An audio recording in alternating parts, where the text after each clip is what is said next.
बिहार में जमीन सर्वे जो है फिर से यहाँ पे शुरू होने वाला है। इसको लेकर जो है बिहार सरकार की तरफ से यहाँ पे सूचना दे दिया गया है कि अगले महीने यानी कि जुलाई से जो है बिहार में आप लोगों का जो जमीन सर्वे है उसको यहाँ पे शुरू किया जाएगा। और इस बार जो आप लोग का जमीन सर्वे होगा दोस्तों, वो हर एक जिले में आप लोग यहाँ पे होने वाला है। यानी कि एक साथ जो है 38 जिले में आप लोग का जो यहाँ पे जमीन सर्वे है उसको यहाँ पे शुरू किया जाएगा। ऐसे में मैंने आप लोग को जो पेपर कटिंग के माध्यम से जानकारी दिया था, अभी आप लोग को पेपर कटिंग दिख रहा होगा। इस पेपर कटिंग में आप लोग यहाँ पे जानकारी आया हुआ है कि जुलाई से आप लोग का जो जमीन सर्वे है उसको यहाँ पे शुरू किया जाएगा। और पेपर कटिंग के माध्यम से मैंने आप लोग को जानकारी जो है टेलीग्राम पे दिया था। अगर आप टेलीग्राम पे नहीं जुड़े हैं तो वहां पे जुड़ जाइए, हर एक अपडेट जो है आपको सबसे पहले मिल जाएगा। तो वहां पे मैंने आप लोग को पेपर कटिंग डालकर बताया था कि जुलाई से भूमि सर्वे आप लोग यहाँ पे शुरू हो रहा है। तो बहुत सारे लोग कमेंट और मैसेज करने लगे कि सर इसके बारे में थोड़ा सा डिटेल में बताइए कि जो जमीन सर्वे होगा वो किस तरीके से होगा, जमीन सर्वे करवाने में क्या क्या हमको ध्यान में रखना होगा और किस तरीके से हमको अपने जमीन का जो सर्वे है उसको करवाना है वो आप हमें जानकारी दीजिए।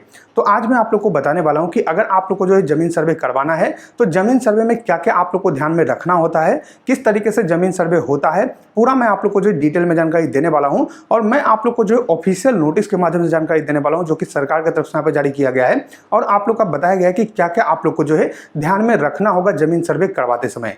तो वीडियो को आप जो पूरा जरूर देखिएगा, ये बहुत ही इंपॉर्टेंट वीडियो आप सभी के लिए होने वाला है। क्योंकि अगर आप लोग का जो है जमीन सर्वे में कुछ भी गलती होता है तो आप बहुत ही ज्यादा परेशान हो जाइएगा और बाद में जो है सिर्फ आप लोग यहाँ पे भटकिएगा और कोई भी उपाय आप लोग यहाँ पे नहीं रहेगा।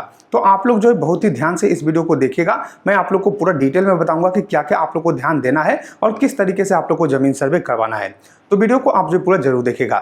चलिए मैं आप लोग को जो है ऑफिशियल नोटिस दिखाता हूं, बताता हूं कि किस तरीके से सूचना पे आया हुआ है। तो सबसे पहले दोस्तों यहाँ पे देखिए मेरे पास जो है एक पेपर कटिंग पड़ा हुआ है और इस पेपर कटिंग में आप लोग को जानकारी दिया हुआ है कि सूबे में जुलाई से होगा जमीन सर्वे। यानी कि जुलाई से आप लोग का जो जमीन सर्वे है उसको यहाँ पे शुरू किया जाएगा।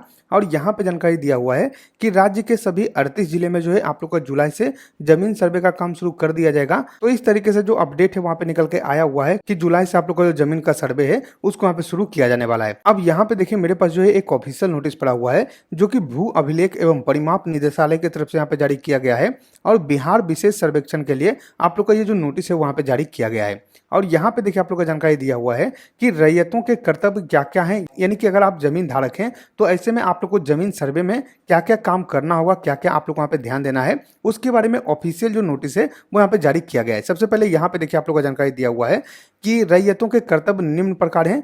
किस्तबार एवं खानपूरी के समय रैयत को यथासंभव जमीन पर उपस्थित रहना चाहिए। यानी कि जब आप लोग यहाँ पे जमीन का सर्वे हो रहा है तो उस समय जो है आप लोग जमीन पे उपलब्ध रहिए, ये जो है आप लोगों को खास ध्यान रखना है। साथ में जरूरत पड़ने पर सर जमीन पर भी घूमकर अपने जमीन की चौहद्दी बताना है। यानी कि अगर जरूरत हो, उनको जो है कुछ गलत सही लगता है तो ऐसे में आप लोग को जो है घूम घूम कर बताना है कि इतना दूर हमारा जमीन है, ये जो मेर बना हुआ है, ये जो घेरा है ये हमारा है। ये इस तरीके से आप लोग को यहाँ पे बताना होगा जिससे कि उसका जो नापी है वो अच्छी तरीके से हो पाएगा। उसके बाद यहाँ पे अगला जानकारी दिया हुआ है कि अपनी जमीन की मेर को ठीक ठाक बना दें और उसे सीमांकित कर लें। इन दोस्तों यहाँ पे क्या है कि आपका जो जमीन का चारों तरफ मेर होता है जिसको कि हम लोग घेरा भी बोलते हैं, चारों तरफ जो है आप लोग का हर एक खेत में घेरा रहता है चारों तरफ, तो वो जो आप लोग का घेरा है उसको अच्छी तरीके से आप लोग बना लें। साथ में जरूरत पड़े तो आप लोग जो अपने जमीन है उसका एक बार जो है नापी करवा लें। क्योंकि होता क्या है कि बहुत बार ऐसा होता है कि आपका जो जमीन है वो 10 कट्ठा है, 15 कट्ठा है या फिर 2 बीघा 4 बीघा है और उसमें जो है आप लोग 2 कट्ठा 4 कट्ठा जमीन जो है वो जो है कम आपके कब्जे में होता है, वो कम जोत रहे हैं, वो जो है किसी और के कब्जे में होता है। तो ऐसे में आप लोग जो है एक बार अपने जमीन का मापी करवा लीजिए जिससे कि क्लियर हो जाएगा कि कहां तक आप लोग का जमीन है और पूरा जो घेरा है, पूरा जो सीमा बंदी है वो आप लोग यहाँ पे करवा लीजिए, जिससे कि आप लोग का फाइनल हो जाएगा कि आपका जो जमीन है वो कितना है और आप लोग का जो सर्वे है वो आप वहां पे रहें या फिर नहीं रहें, आप लोग का परफेक्ट सर्वे जो है वो यहाँ पे कंप्लीट हो जाएगा। तो ये आप लोग यहाँ पे रहने वाला है।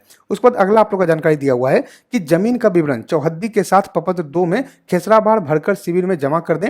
यानी कि आप लोग का जो है प्रपत्र 2 भरकर जो है जमा करना होता है, जो कि हर एक जो रैयत है उनको वहाँ पे जमा करना होता है, जिससे कि आप लोग का जमीन का जो सर्वे है वहाँ पे होता है उसमें आप लोग को पूरा डिटेल देना होता है कि आपका जमीन किसके नाम पे है, आपका जमीन का खाता खेसरा क्या है, आपका जमीन कितना डिसमिल है, ये सब कुछ जो है आप लोग वहाँ पे बताना होता है। प्रपत्र 2 कहाँ से मिलता है, प्रपत्र 2 किस तरीके से भरना है, उसके लिए मैं जो है एक अगली वीडियो आप लोग को बना दूंगा। अगर आप लोग को देखना है कि प्रपत्र 2 किस तरीके से भरना है तो आप एक बार जो है कमेंट कर दीजिए, मैं जो है अगला वीडियो यहाँ पे बना दूंगा और उसमें जो है प्रपत्र 2 किस तरीके से आप लोग को भरना है वो पूरा जानकारी दे दूंगा। उसके बाद यहाँ पे आप लोग का जानकारी दिया हुआ है स्व घोषणा प्रपत्र 2 के साथ निम्न कागजात संलग्न करें। यानी कि जब आप लोग यहाँ पे प्रपत्र 2 भरकर जमा कीजिएगा तो उसके साथ कुछ आप लोग को डॉक्यूमेंट भी जमा करना होगा, जिससे कि प्रूफ हो पाएगा कि आपको ये जो जमीन है ये इतना है, जितना भी आप लोगों ने लिखा हुआ है उतना जमीन है, या फिर जो भी आप लोगों ने डिटेल दिया है वो सही है। तो उसके लिए आपको करना क्या होगा, जमाबंदी संख्या का जो विवरण है वो आप लोग यहाँ पे देना होगा, या फिर मलगुजारी रसीद आपके पास है तो उसका जो फोटोकॉपी है वो आप लोग यहाँ पे लगा दीजिएगा। उसके बाद यहाँ पे खतियान का नकल अगर आपके पास है तो आप लोग जो है यहाँ पे उसको भी लगा दीजिएगा। साथ में मृत जमाबंदी रैयत का जो मृत्यु तिथि है, यानी कि आपके दादाजी के नाम पे है, परदादा के नाम पे जमीन है, तो आप लोग का दादाजी का मृत्यु कब हुआ है उसका डेट आप यहाँ पे लिख दीजिएगा। साथ में अगर हो सके तो अगर उनका डेथ सर्टिफिकेट बना हुआ है तो वो भी आप यहाँ पे लगा दीजिएगा। उसके बाद यहाँ पे आवेदक का हित अर्जन करने वाले का मृतक का वारिस होने का प्रमाण पत्र, जो कि आप लोगों में वंशावली से प्रूफ होता है कि आप जो है उनके वारिस है। तो इसके लिए आपको करना क्या होगा, एक वंशावली आप लोगों में बनवाना होगा। वंशावली किस तरीके से बनता है इस पे मैंने जो है पहले से वीडियो बना रखा है, अगर आप लोगों ने वो वीडियो नहीं देखा है तो अभी आप लोग यहाँ पे सर्च कीजिए यूट्यूब में वंशावली कैसे बनाए ऋषिकेश कुमार, तो आप लोग को वीडियो मिल जाएगा और वहां से देख सकते हैं कि वंशावली किस तरीके से बनता है। तो एक वंशावली भी आप लोग वहां पे बनवा कर देना होगा, इस बात का आप लोग वहां पे ध्यान रखना है। फिर अगला जानकारी है कि सक्षम न्यायालय का आदेश हो तो उसकी सच्ची प्रति, यानी कि आप लोग का जो वंशावली है उसका ओरिजिनल जो कॉपी है वो आप लोग वहां पे देना पड़ सकता है, वो यहाँ पे मांग करते हैं, तो इस बात का भी आप लोग ध्यान रखिएगा। उसके बाद अगला जानकारी दिया हुआ है कि रैयत अपनी वंशावली प्रपत्र 3(1) में भरकर संलग्न कागजात के साथ शिविर में जमा करेंगे, यानी कि वंशावली जाकर आप लोग वहां पे जमा करना होगा। और प्रपत्र 7 में LPM मिलने के बाद ठीक से जांच कर लें, गलत होने पर प्रपत्र 8 में आपत्ति दें। यानी कि आप लोग का जो है जब यहाँ पे एक प्रूफ मिल जाएगा, एक जो है आप लोग का रसीद यहाँ पे दिया जाता है कि आपका जो आवेदन है वहाँ पे सबमिट हो चुका है, तो उस रसीद को आप अच्छी तरीके से देख लीजिएगा कि आपका जो डिटेल यहाँ पे चढ़ा है वो डिटेल सही है या फिर नहीं है। अगर कुछ गलत होता है तो प्रपत्र 8 भरकर जो है आप लोग यहाँ पे दे सकते हैं। और मान लीजिए कि अगर कोई जमीन है जिसमें कि कुछ ना कुछ यहाँ पे विवाद है, तो ऐसे में आप लोग को जो है उपस्थित होकर अपना जो पक्ष है उसको यहाँ पे रखना होगा। बहुत सारा ऐसा जमीन होता है जिसमें कि लोग बोलते हैं कि हमारा जमीन यहाँ तक है, कोई बोलता है मेरा जमीन यहाँ तक है, तो ऐसा अगर विवाद होता है तो ऐसे में आप लोग को जो है वहां पे उपस्थित होकर अपना जो पक्ष है उसको वहां पे रखना होगा, अपना जो बात है वो आप लोग वहां पे रखना होगा।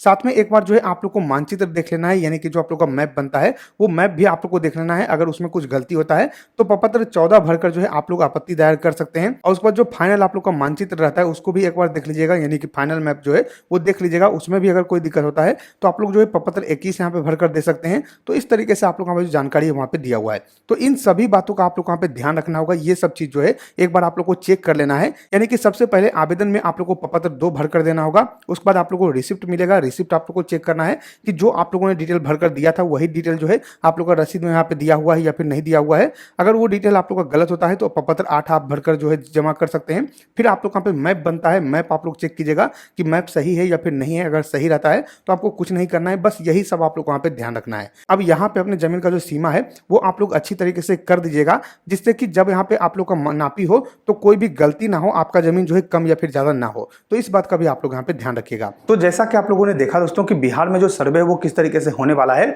और सर्वे करवाते समय क्या क्या आप लोग को ध्यान में रखना है वो भी मैंने आप लोग वहाँ पे बता दिया है। आशा करते हैं कि आपको वीडियो पसंद होगा। अगर ये वीडियो पसंद आए तो लाइक और शेयर जरूर कीजिए, ताकि और भी जो लोग होंगे उनको वहाँ पे जानकारी मिल पाएगा और हम आपके लिए इसी तरीके की जो अच्छी अच्छी वीडियो है वो हमेशा लाते रहेंगे। हम मिलते हैं आपको अगली वीडियो में, तब तक के लिए धन्यवाद।